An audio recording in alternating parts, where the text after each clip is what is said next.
எங்களுக்கு ஏற்கனவே டவர் இருக்கும் போதே இன்னொரு டவர் வச்சிருக்காங்க ஒரு 20 அடி தூரத்துல.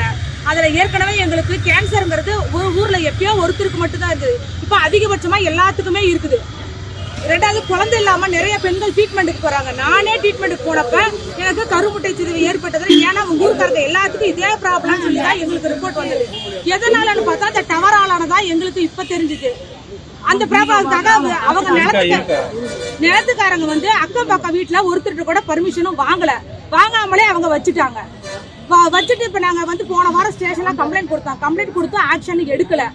போலீஸ்காரங்களும் எந்த ஆக்ஷன் இல்ல. அவங்களும் டவர்காரங்களும் மூடுறோம்னு சொன்னவங்க இன்னும் மூடல. 2 நாளையில மூட வந்துருவோம். நாங்க மூடவே இல்லை.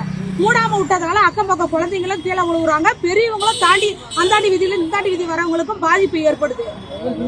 அவங்க ஒரு அரசு ஊழியரா இருக்கிறாரு. இருந்துமே அவர் வந்து மக்களுக்காக சேவைத்தான் செய்யணும் ஒழிய மக்களுக்கு தொந்தரவான ஒரு விஷயத்த செய்யக்கூடாது. ஆனா டவராலதான் சார் சொல்றேன். எங்க ஊருக்கு நிறைய பேத்துக்கு குழந்தை இல்லாத இன்மைதான் இருக்குது. அதிக ட்ரீட்மெண்ட் எடுக்க போனாலும் பக்கத்து வீட்லயுமே நாங்க டெஸ்ட் டியூப் தான் குழந்தை வச்சிருக்காங்க.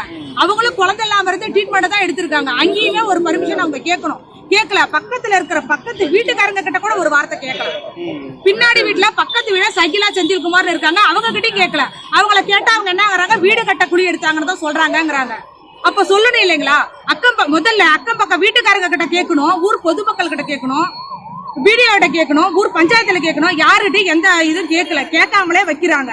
செய்திகளை உடனுக்குடன் தெரிந்து கொள்ள கீழ்கண்ட கேபிள் மற்றும் டிடிஹெச் நெட்வொர்க்குகளில் எம்நாடு செய்தி தொலைக்காட்சியை காணுங்கள். பாதகம் செய்பவரை கண்டால் நாம் பயம் கொள்ளலாகாது பாப்பா. மோதி மிதித்து விடு பாப்பா, அவர் முகத்தில் உமிழ்ந்து விடு பாப்பா. அண்மை செய்திகளை உடனுக்குடன் தெரிந்து கொள்ள இணைந்திருங்கள் எம்நாடு தொலைக்காட்சியுடன்.